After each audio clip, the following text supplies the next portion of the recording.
Hi friends, എന്തെങ്കിലും ശേഷം എല്ലാവരും സുഖമല്ലേ?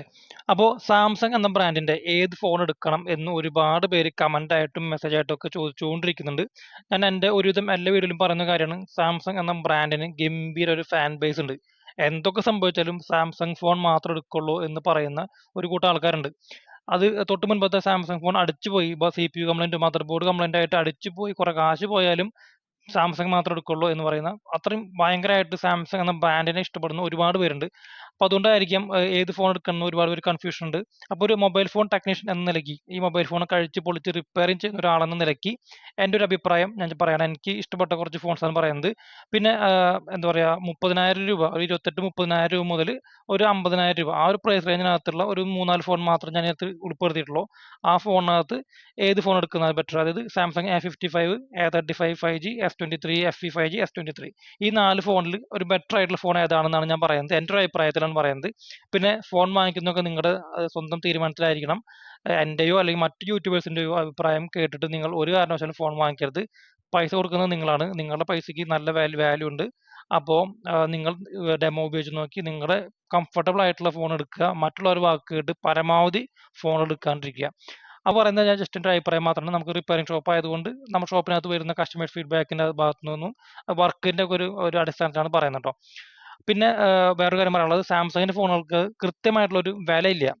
പല സ്ഥലങ്ങളിലും പല റേറ്റ് ആണ്. ഓഫ്ലൈൻ ഷോപ്പുകളിൽ ചിലപ്പോൾ റേറ്റ് ആയിരിക്കും, ഈ ഷോപ്പിൽ റേറ്റ് ആവില്ല, അപ്പുറത്തെ ഷോപ്പിൽ. സാംസങ് സ്റ്റോറിൽ വേറെ റേറ്റ് ആയിരിക്കും, ആമസോണിൽ ഒരു റേറ്റ്, ഫ്ലിപ്കാർട്ടിൽ ഒരു റേറ്റ്, സാംസങ്ങിന്റെ വെബ്സൈറ്റിൽ ഒരു റേറ്റ്. അങ്ങനെ പല സ്ഥലങ്ങളിലും പല റേറ്റിലാണ് ഈ സാംസങ് ഫോണുകൾ വിൽക്കുന്നത്. അത് വേറെ ഒന്നുമില്ല, അതിന് ഇവർക്ക് അപ്ഗ്രേഡിംഗ് ഓഫർ ഉണ്ട്, ക്യാഷ് ബാക്ക് ഓഫറുകൾ, പിന്നെ പ്രൊമോട്ടർമാരുടെ ഡിസ്കൗണ്ടുകൾ, ഷോപ്പിന്റെ ഡിസ്കൗണ്ടുകൾ ഉണ്ടാവും, ഓൺലൈനിൽ കാർഡിന്റെ ഡിസ്കൗണ്ടുകൾ ഉണ്ടാവും. അങ്ങനെ പല സ്ഥലത്തും പല റേറ്റിലാണ് സാംസങ് ഫോണുകൾ വിൽക്കുന്നത്. അപ്പോൾ കൃത്യമായിട്ടുള്ള ഒരു റേറ്റ് ഇല്ല. ഒരു 2,000, 3,000, 4,000 രൂപ ഡിഫറൻസ് എപ്പോഴും ഉണ്ടായിരിക്കും. അപ്പോൾ നിങ്ങൾ ഫോൺ വാങ്ങിക്കാൻ പോകുന്നവരാണെന്നുണ്ടെങ്കിൽ പെട്ടെന്ന് ചാടി കയറി ഒരു സൈറ്റ് പോയി വാങ്ങിക്കുന്നത് വേണ്ട. ജസ്റ്റ് എല്ലാവരും അന്വേഷിക്കുക, അടുത്തുള്ള ഷോപ്പിൽ അന്വേഷിക്കുക, വേറെ ഷോറൂമിൽ അന്വേഷിക്കുക, ആമസോൺ, ഫ്ലിപ്കാർട്ട്, എല്ലായിടത്തും അന്വേഷിച്ച് ഏറ്റവും കുറവ് എവിടെയാണെന്നുണ്ടെങ്കിൽ അവിടെ നിന്ന് വാങ്ങിക്കുക. ഓക്കെ. അപ്പോൾ ഞാൻ ഒരു ആവറേജ് പ്രൈസ് വെച്ചാണ് ഞാൻ ഈ ഒരു വീഡിയോ പറയുന്നത് കേട്ടോ. അപ്പോൾ ഞാൻ ഇപ്പോൾ എടുത്തിട്ടുള്ളത് 4 ഫോണിലാണ്. ഒന്ന് സാംസങ്ങിന്റെ A55 5G, A35 5G, പിന്നെ S23 FE 5G, S23 5G, ഈ 4 ഫോണാണ് ഉൾപ്പെടുത്തിയിട്ടുള്ളത്. ഈ S23 FE ഇപ്പോൾ റേറ്റ് കുറഞ്ഞുകൊണ്ടാണ്, ഒരു 35 രൂപ മുതൽ 40,000-42,000 രൂപയ്ക്ക് കിട്ടുന്നതുകൊണ്ടാണ് ഈ ഒരു ഫോൺസും ഈ ഒരു ലിസ്റ്റിനകത്ത് ഉൾപ്പെടുത്തിയിട്ടുള്ളത്. അപ്പോൾ ഈ 4 ഫോണിൽ ഏത് ഫോൺ എടുക്കാം എന്ന് ചോദിച്ചു കഴിഞ്ഞാൽ ഞാൻ പറയും, അതിനു മുൻപ് നമുക്ക് ഈ ഓരോ ഫോണിന്റെയും ജസ്റ്റ് ഫീച്ചേഴ്സ് ഞാൻ പറഞ്ഞുതരാം. നിങ്ങൾക്ക് അറിയായിരിക്കും, നിങ്ങൾ പല വീഡിയോസും കണ്ട് കണ്ട് നിങ്ങൾ ഇത് പഠിച്ചു വെച്ചിട്ടുണ്ടായിരുന്നു, എനിക്കറിയാം. ആദ്യം A55 5G പറയാം. A55ന്റെ റേറ്റ് എന്ന് പറയുന്നത് 40,000 രൂപയ്ക്ക് മുകളിലേക്ക് റേറ്റ് വരുന്നത്. 40, 42, 43, 45 റേറ്റ് ഒക്കെയാണ് A55 5G റേറ്റ് വരുന്നത്. ഡിസ്കൗണ്ട് ഉണ്ടാവും. ഇതിന്റെ ഒരു പ്രത്യേകത പറഞ്ഞാൽ നല്ല ഡിസൈനാണ്, സ്റ്റൈലിഷ് ആയിട്ടുള്ള ഡിസൈനാണ്. ഇപ്പോൾ സാംസങ്ങിന്റെ എല്ലാ ഫോണും, ഏത് ഫോണും കാണാൻ ഒരേപോലെയാണ്. വില കുറഞ്ഞ ഫോണായാലും വില കൂടിയ ഫോണായാലും ഒക്കെ കാണാൻ സെയിം ഒരു ക്യാമറ പൊസിഷനും ക്യാമറ മൊഡ്യൂളും അതുപോലെ തന്നെ ഒരു ഡിസൈനൊക്കെ ആയിട്ട് വരുന്ന ഫോണാണ്. പിന്നെ ഇതിന് ബാക്ക് സൈഡ് ഗ്ലാസ് ആണ് വരുന്നത്. പിന്നെ IP67 വാട്ടർ റെസിസ്റ്റന്റ് ആണെന്ന് പറയുന്നുണ്ട്. അത് എന്ന് വെച്ചിട്ട് വെള്ളത്തിലൊന്നും ഇടാൻ പറ്റില്ല. വെള്ളത്തിൽ വീണാലും വെള്ളം കയറും ചെയ്യും. വെള്ളം കയറി കഴിഞ്ഞാൽ വാറണ്ടി കിട്ടില്ല, കംപ്ലൈന്റ് ആവും ചെയ്യും. സൂപ്പറാണ്. സാംസങ്ങിന്റെ ഡിസ്പ്ലേനെ കുറിച്ച് ഒന്നും പറയാനില്ല, നല്ല ക്വാളിറ്റി ഡിസ്പ്ലേ വരുന്നുണ്ട്. ആൻഡ്രോയിഡ് വെർഷൻ 14 ആണ് വരുന്നത്. One UI 6.1 വരുന്നുണ്ട്. ഹൈബ്രിഡ് സിം സ്ലോട്ട് വരുന്നുണ്ട്. നമുക്കൊരു മെമ്മറി കാർഡ് ഇടാനുള്ള ഓപ്ഷനും കൂടി അവിടെ വരുന്നുണ്ട്. ക്യാമറ നല്ല ക്യാമറയാണ്. 50 MP ബാക്ക് ക്യാമറ, 32 മെഗാ പിക്സലിന്റെ ഫ്രണ്ട് ക്യാമറ വരുന്നുണ്ട്. സാംസങ്ങിന്റെ ഫോൺസ് ഒരു എബോവ് ആവറേജ് ക്യാമറ, ഈ ഒരു പ്രൈസ് റേഞ്ചിനകത്തുള്ള എല്ലാ ഫോണുകളും ഒരു എബോവ് ആവറേജ്, നല്ലൊരു കുഴപ്പമില്ലാത്തൊരു ക്യാമറ തരുന്ന ഫോണുകളൊക്കെയാണ് വരുന്നത്. അപ്പോൾ ഇതൊക്കെയാണ് A55 5G റേറ്റ്, ഒരു സ്പെസിഫിക്കേഷൻ എന്ന് പറയുന്നത്. അപ്പോൾ ഒരു 40,000 രൂപ പ്രൈസ് റേഞ്ചിനകത്ത് ഇതിന്റെ പ്രോസസർ എക്സിനോസ് ആണ്. അത് നിങ്ങൾ നോക്കുക, എക്സിനോസിന്റെ പ്രോസസറാണ്. എക്സിനോസ് 1480 എന്ന് പറയുന്ന ഒരു പ്രോസസറാണ്. അതിനെക്കുറിച്ച് ഞാൻ പിന്നെ പറയാം. അപ്പോൾ ഇതാണ് ഈ ഫോൺ A55 5G. ഇനി അടുത്തത് A35 5G. ഇത് നോക്കുകയാണെന്നുണ്ടെങ്കിൽ ഇതിന്റെ പ്രൈസ് 29,000, 30,000, 31, 32 അങ്ങനെ ഒരു പ്രൈസിനകത്ത് വരുന്നുണ്ട്. ഞാനൊരു കറക്റ്റ് പ്രൈസ് പറയാത്തത്, ഇത് പ്രൈസ് മാറിക്കൊണ്ടിരിക്കുകയാണ്, പല സ്ഥലത്തും പല റേറ്റ് ആണ്. അപ്പോൾ ഒരു 30,000, 31,000 രൂപ ആവറേജ് പ്രൈസ് ഉള്ള ഫോൺ നിലയ്ക്ക് നോക്കുകയാണെന്നുണ്ടെങ്കിൽ ഇത് സെയിം ഈ A55 5Gയുടെ ഒരു 90% കാര്യങ്ങളും കിട്ടുന്ന ഒരു ഫോണാണ് A35 5G. അതിന്റെ ഏകദേശം ഒരു ഒട്ടുമുക്കാൽ കാര്യങ്ങളും ഈ A35 5Gക്കകത്ത് കിട്ടും ചെയ്യും. പ്രൈസ് ഒരു 10,000, 12,000 രൂപയോളം ഡിഫറൻസ് വരുന്നുണ്ട്. അപ്പൊ അങ്ങനെ നോക്കുമ്പോൾ A35 5G എടുക്കുന്നത് ബെറ്റർ എന്നാണ് എൻ്റെ ഒരു അഭിപ്രായം. ഇതിനകത്തും സെയിം ഗ്ലാസ് ഡിസൈൻ വരുന്നുണ്ട്. സെയിം എല്ലാം, രണ്ട് ഫോണും കാണാനൊക്കെ ഏകദേശം സെയിം തന്നെ വരുന്നത്. Same display, full HD plus AMOLED display വരുന്നുണ്ട്. In display finger print scanner, Dolby stereo speaker വരുന്നുണ്ട്. 5000 mAh ബാറ്ററി, 25 വാട്ടിന്റെ fast charging, 50 MP camera, 13 mega പിക്സലാണ് ഫ്രണ്ട് ക്യാമറ വരുന്നത്. അങ്ങനെ ക്യാമറയുടെ ഭാഗത്തും അങ്ങനെ കുറച്ച് ചെറിയ മാറ്റങ്ങൾ മാറ്റി കഴിഞ്ഞാൽ ഈ A55 5G കിട്ടുന്ന ഒരു എല്ലാ കാര്യങ്ങളും A35 5G കിട്ടും. ഡിസൈനും ഓൾമോസ്റ്റ് സെയിം തന്നെയാണ് വരുന്നത്. ഇപ്പൊ ഇവിടെയും ഒരു പ്രശ്നം എന്ന് പറയുന്നത് ഇതിന്റെ പ്രോസസ്സറാണ്. പ്രോസസ്സർ എക്സിനോസിന്റെ 1380 എന്ന് പറഞ്ഞ പ്രോസസ്സറാണ്. അപ്പൊ ഈ രണ്ട് ഫോണുകളും എന്താ പറയാ, ഞാൻ വലിയ റെക്കമെൻഡ് ചെയ്യുന്ന ഫോണല്ല, എന്നാൽ കൂടി A35 എടുക്കുന്ന ബെറ്റർ എന്നാണ് എൻ്റെ അഭിപ്രായം. കാരണം പ്രൈസും കുറവാണ്, ചെറിയ ചെറിയ മാറ്റങ്ങൾ വരുന്നുള്ളൂ. അപ്പോൾ ഇതിന് വേണ്ടിയിട്ട് 10,000 രൂപ ഓവർ പ്രൈസ് ആയിട്ടുള്ള A55 എടുക്കുന്നതിൽ നല്ലത് A35 എടുക്കുന്ന ഒന്നും ബെറ്റർ. ഇത് തന്നെ ചാർജറൊക്കെ നമുക്ക് സെപ്പറേറ്റ് വാങ്ങിക്കണം, അതിന് കൂടെ കിട്ടില്ല, നമ്മൾ വേറെ കാശ് കൊടുത്ത് വാങ്ങിച്ചാൽ കിട്ടുള്ളൂ. പിന്നെ ഈ എക്സിനോസ് 1380 എന്ന് പറഞ്ഞ പ്രോസസ്സറിനും കംപ്ലൈന്റ് ഉണ്ട്. കംപ്ലൈന്റ് വരുന്ന പ്രോസസ്സറും കൂടിയാണ്. കാരണം എക്സിനോസിന്റെ ഒരു നല്ല പ്രോസസ്സറും ഒരു ആഫ്റ്റർ 1 ഇയർ കഴിഞ്ഞാൽ, അല്ലെങ്കിൽ നല്ലോണം ഹെവി ആയിട്ട് ഉപയോഗിക്കുന്നവർ, നല്ല ഗെയിം കളിക്കുന്നവരോ അല്ലെങ്കിൽ നല്ലോണം ഫോൺ യൂസ് ചെയ്യുന്നവർക്ക് കംപ്ലൈൻറ്റ്സ് വരുന്നുണ്ട്. ആഫ്റ്റർ ഒരു 2 വർഷമൊക്കെ കഴിയുമ്പോഴേക്കും ഇതിന്റെ CPU കംപ്ലൈൻറ്റ്സും കാര്യങ്ങളൊക്കെ വരുന്നുണ്ട്. ഇപ്പൊ ഞാൻ ഇന്നലെ ഇട്ട വീഡിയോക്കകത്ത് കുറെ ഫോൺസ് ഞാൻ കാണിച്ചു തന്നിരുന്നു. സാംസങ്ങിന്റെ ഫോൺസ്, ഈ എക്സിനോസിന്റെ പ്രോസസ്സറുള്ള ഫോണുകൾ, അടിച്ചു പോയ ഫോണുകൾ A34, A33 5G, A53 5G ഒക്കെ കാണിച്ചു തന്നിട്ടുണ്ടായിരുന്നു. അപ്പോൾ അത് സെയിം ഒരു പ്രോസസ്സർ തന്നെ ഇവിടെ വരുന്നത്. അപ്പൊ അങ്ങനെ നോക്കുമ്പോൾ A35 കണ്ണടച്ച് റെക്കമെൻഡ് ചെയ്യാൻ പറ്റിയ ഫോണല്ല. എന്നാൽ കൂടി A55 വാങ്ങിക്കുന്നതിൽ ബെറ്റർ എനിക്ക് തോന്നുന്നത് A35 എടുക്കുന്നതാണ്. ഇനി S23 അതുപോലെ S23 F വരുന്നുണ്ട്. അപ്പൊ അങ്ങനെ നോക്കുമ്പോൾ ഞാൻ ലാസ്റ്റ് ഈ 4 ഫോണിൽ ഏറ്റവും ബെറ്റർ ഫോൺ അതെന്ന് ഞാൻ പറയാം. എൻ്റെ അഭിപ്രായത്തിൽ ഞാൻ പറയാം. ഇനി നമുക്ക് അടുത്തായിട്ട് S23 നോക്കാം. S23 ഒന്നും പറയാനില്ല, ടോപ്പ് ഫോൺ. കയ്യിൽ പിടിക്കുമ്പോൾ തന്നെ അല്ലെങ്കിൽ ഒരു 5 മിനിറ്റ് ഉപയോഗിക്കുമ്പോൾ തന്നെ നമുക്കറിയാം ഒരു ഫ്ലാഗ്ഷിപ്പ് ലെവൽ ടോപ്പ് ഒരു S23 അൾട്ര ഉപയോഗിക്കുമ്പോൾ കിട്ടുന്ന ഒരു സുഖം S23 ഉപയോഗിക്കുമ്പോൾ നമുക്ക് കിട്ടും.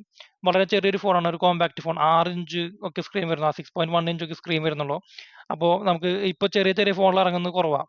iPhone 13 സീരീസ്, മിനി സീരീസ് ഒക്കെ നിർത്തി. അപ്പോൾ അങ്ങനെ നോക്കുമ്പോൾ ഒരു ചെറിയൊരു കയ്യിൽ ഒതുങ്ങുന്ന എന്നാൽ നല്ല ഫ്ലാഗ്ഷിപ്പ് ലെവൽ പെർഫോമൻസ് ഉള്ള, നല്ല ക്വാളിറ്റി ക്യാമറയുള്ള, നല്ലൊരു സൂപ്പറായിട്ട് സ്മൂത്ത് ആയിട്ട് ഉപയോഗിക്കാൻ പറ്റുന്ന ഫോണാണ് സാംസങ് S23 എന്ന് പറയുന്നത്. ഇതിന്റെ പ്രൈസ് ഇപ്പോൾ റേറ്റ് കുറഞ്ഞിട്ട് 40, 42, 45 ആ ഒരു പ്രൈസിലേക്ക് നിൽക്കുന്നുണ്ട്. ഇറങ്ങിയപ്പോൾ 75,000 ഒക്കെ ആയിരുന്നു, പിന്നെ ഒറ്റയടിക്ക് കുറഞ്ഞ് 65, 64 ഒക്കെ ആയി. പിന്നെ ഇപ്പോൾ വീണ്ടും 10-15,000 രൂപ ഡിസ്കൗണ്ട് ഒക്കെ വന്നിട്ട് 42, 45 രൂപയ്ക്ക് ഇപ്പോൾ കിട്ടുന്നുണ്ട്, S23 കിട്ടുന്നുണ്ട്. അപ്പോൾ ആ ഒരു പ്രൈസിനകത്ത് സ്നാപ്ഡ്രാഗൺ 8+ Gen 2 പ്രോസസ്സർ, അതുപോലെ തന്നെ 256 GB സ്റ്റോറേജ്, എന്താ പറയുക, എല്ലാം കൊണ്ടും നല്ല ഗുഡ് ക്യാമറ, ഗുഡ് ഡിസ്പ്ലേ, ഏറ്റവും സൂപ്പർ ഡിസ്പ്ലേ കിട്ടുന്നുണ്ട്. നല്ല ക്യാമറ, ഫ്രണ്ടിലും ബാക്കിലും 4K recording, 4K 60 FPS record ചെയ്യാം, ബാക്ക് ക്യാമറ ഉപയോഗിച്ചിട്ടുണ്ട് 8K റെക്കോർഡ് ചെയ്യാം, എല്ലാം കിട്ടുന്നുണ്ട്. പക്ഷേ ഇവിടെ നമുക്കൊരു ഇഷ്യൂ എന്ന് പറയുന്നത് നല്ല രീതിയിൽ ചാർജ് വലിക്കും, ചാർജ് നിൽക്കില്ല, പക്ഷേ ഹീറ്റിംഗ് ഇഷ്യൂ ഉണ്ട്. അപ്പോൾ നല്ലോണം ചാർജ് നിൽക്കില്ല, ചൂടാവും ചെയ്യും. ഈ തിരിപ്പട്ടി പോലെ ഈ ഫോൺ ചൂടാവും. അതായത് നമ്മൾ ഓൺലൈൻ ക്ലാസ്സോ അല്ലെങ്കിൽ അങ്ങനെ വീഡിയോ കോളിങ്ങോ ഒരു കുറച്ച് അധികം നേരം വീഡിയോ എടുക്കുന്ന ഒരാളാണെങ്കിൽ, അല്ലെങ്കിൽ എന്താ പറയാ, വ്ളോഗിങ്ങോ അങ്ങനെയൊക്കെ കാര്യങ്ങളൊക്കെ ഉപയോഗിക്കുന്ന ഒരാളാണെന്നുണ്ടെങ്കിൽ ഈ ഫോണും പറ്റില്ല. നല്ല ക്യാമറ ഒക്കെ ആണെങ്കിൽ കൂടി ക്യാമറ ഒരു അരമണിക്കൂറൊക്കെ ഉപയോഗിച്ച് കഴിഞ്ഞാൽ അപ്പോൾ ഫോൺ ചൂടായി ഓവർ ഹീറ്റ് ആയിട്ട് ടെമ്പറേച്ചർ വേണമെങ്കിൽ ഓഫ് ആവുക, അല്ലെങ്കിൽ എന്താ പറയാ, ഒരുപാട് പ്രശ്നങ്ങൾ S23 ഉപയോഗിക്കുന്നവരുണ്ട്. ഇപ്പം എൻ്റെ തന്നെ അറിവിൽ ഒരുപാട് പേര് S23 വാങ്ങിച്ചിട്ട് എന്താ പറയുക, വീഡിയോ കോളിങ്ങിനൊക്കെ വേണ്ടിയിട്ട് മറ്റൊരു ഫോൺ ഉപയോഗിക്കുന്നവർ എനിക്കറിയാം, പേഴ്സണലായിട്ട് എനിക്കറിയാം. അപ്പോൾ അതുകൊണ്ട് പറയാം, അതുകൊണ്ട് അവിടെയും ഒരു പോരായ്മയുണ്ട്. 3900 mAh ഒക്കെ ബാറ്ററി വരുന്നുള്ളൂ, ഫാസ്റ്റ് ചാർജിങ് ഒന്നും ഇല്ല, 25 വാട്ട് വരുന്നത്, അത് നമ്മൾ സെപ്പറേറ്റ് വാങ്ങണം. അപ്പോൾ S23 അങ്ങനെയാണ്. പക്ഷേ ഈ ഒരു പ്രൈസ് 42,000 45,000 രൂപയ്ക്ക് പ്രൈസ് റേഞ്ചിനകത്ത് S23 നല്ലൊരു ഓപ്ഷനാണ്. ഇനി S23 Fലേക്ക് നോക്കുകയാണെന്നുണ്ടെങ്കിൽ അത് ആണ് കുറച്ചുകൂടി എനിക്ക് ബെറ്റർ ആയിട്ട് നല്ലൊരു ഫോണായിട്ട് തോന്നുന്ന ഒരു ഫോൺ എന്ന് പറയുന്നത്. ഇപ്പോൾ റേറ്റ് കുറഞ്ഞ് 35, 32, 33 ആ റേഞ്ചിനൊക്കെ S23 F കിട്ടുന്നുണ്ട്. ഇറങ്ങിയിരുന്നപ്പോൾ 50,000 രൂപ റേറ്റ് ആയിരുന്ന ഫോണാണ്. നല്ലോണം റേറ്റ് കുറഞ്ഞിട്ട് ഡിസ്കൗണ്ട് വന്നിട്ടുണ്ട്, ക്യാഷ് ബാക്കും അപ്ഗ്രേഡിംഗ് ഓഫറൊക്കെ ആയിട്ട് നല്ല റേറ്റ് കുറഞ്ഞിട്ട് കിട്ടുന്നുണ്ട്. അപ്പോൾ ഈ ഒരു പ്രൈസിനകത്ത് S23 FE ആണ് ബെറ്റർ, നല്ലൊരു ഫോണായിട്ട് എനിക്ക് പറയാനുള്ളത്. സെയിം ബാക്ക് ഗ്ലാസ് വരുന്നുണ്ട്, 6.4 ഇഞ്ചിന്റെ ഒരു ഫുൾ HD+ AMOLED ഡിസ്പ്ലേ വരുന്നുണ്ട്. സാംസങ് ഡിസ്പ്ലേനെ കുറിച്ച് ഇങ്ങനെ AMOLED ഡിസ്പ്ലേ ഒന്നും പറയേണ്ട ആവശ്യമില്ല. സാംസങ്ങിന്റെ ഡിസ്പ്ലേ ഹൈ ക്വാളിറ്റി ആണ്. ഇപ്പോൾ കിട്ടുന്നതിൽ ഏറ്റവും സൂപ്പർ ഡിസ്പ്ലേ തരുന്ന കമ്പനി സാംസങ് ആണ്. അപ്പോൾ നല്ല ഡിസ്പ്ലേ ആണ്, ഏറ്റവും ക്വാളിറ്റി ഡിസ്പ്ലേ കിട്ടുന്നുണ്ട്. പിന്നെ ഈ പറഞ്ഞ പോലെ 8K റെക്കോർഡിംഗ് വരുന്നുണ്ട്, ഫ്രണ്ടിലും ബാക്കിലും 4K 60 FPS വീഡിയോ റെക്കോർഡ് ചെയ്യാൻ പറ്റും. പിന്നെ IP67 68 വാട്ടർ റെസിസ്റ്റന്റ് വരുന്നുണ്ട്. ഇവിടെ എക്സിനോസിന്റെ 2200 എന്ന് പറഞ്ഞ പ്രോസറാണ് വരുന്നത്.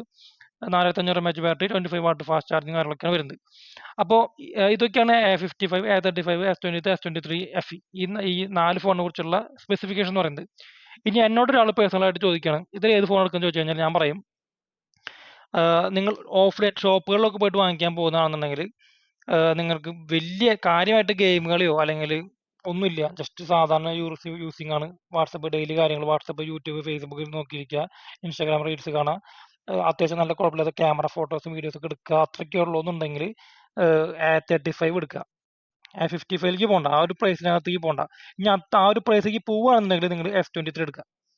അപ്പൊ പിന്നെ നിങ്ങൾക്ക് ചാർജിനും കൂടി നിൽക്കണമെന്നുണ്ടെങ്കിൽ S23F എടുക്കുക.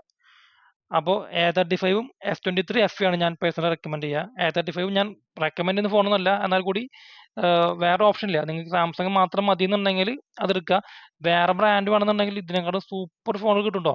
സാംസങ് മാത്രം മതി എന്നുള്ളവർക്ക് പറയുന്നത് ഇതേ പ്രൈസ് റേഞ്ചിനകത്ത് IQ, മോട്ടറോള, വിവോ, ഓപ്പോ, റെഡ്മിയിലൊക്കെ നല്ല അടിപൊളി ഇതിനേക്കാൾ ഫീച്ചേഴ്സ് ഉള്ള ക്വാളിറ്റി ഫോണുകൾ വേറെ വരുന്നുണ്ട്.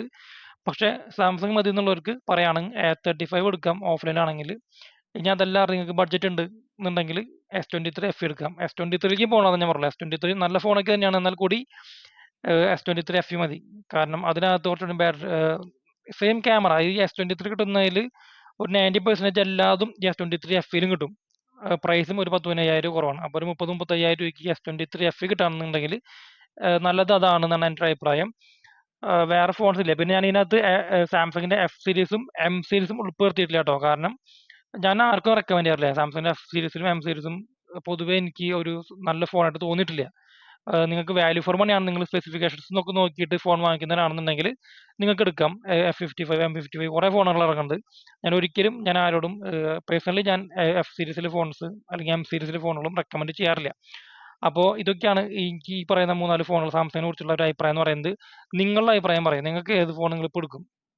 നിങ്ങളുടെ കയ്യിൽ ഒരു 35,000-40,000 രൂപ ഉണ്ടെന്നുണ്ടെങ്കിൽ സാംസങ്ങിന്റെ ഏത് ഫോൺ എടുക്കും എന്ന് നിങ്ങൾ താഴെ കമന്റ് ചെയ്യുക. പിന്നെ വീഡിയോ ഈ ഒരു ടൈം വരെ ഫുൾ ആയിട്ട് കണ്ടിട്ടുണ്ടെന്നുണ്ടെങ്കിൽ ഒന്ന് കമന്റ് ചെയ്യുക. ആരൊക്കെ ഇത്ര നേരം കണ്ടു എന്നറിയാൻ വേണ്ടിയിട്ടാണ്. അപ്പോൾ മറ്റൊരു വീഡിയോ വരുന്നവരെ താങ്ക്സ് ലോട്ട്. വീഡിയോ ലൈക്ക് ചെയ്യാൻ മറക്കരുത്, ഷെയർ ചെയ്യാൻ മറക്കരുത്. മറ്റുള്ളവർക്ക് എത്താൻ വേണ്ടിയിട്ട് നിങ്ങളുടെ ലൈക്കും ഷെയറും എന്തായാലും വേണം. അപ്പോൾ ബൈ.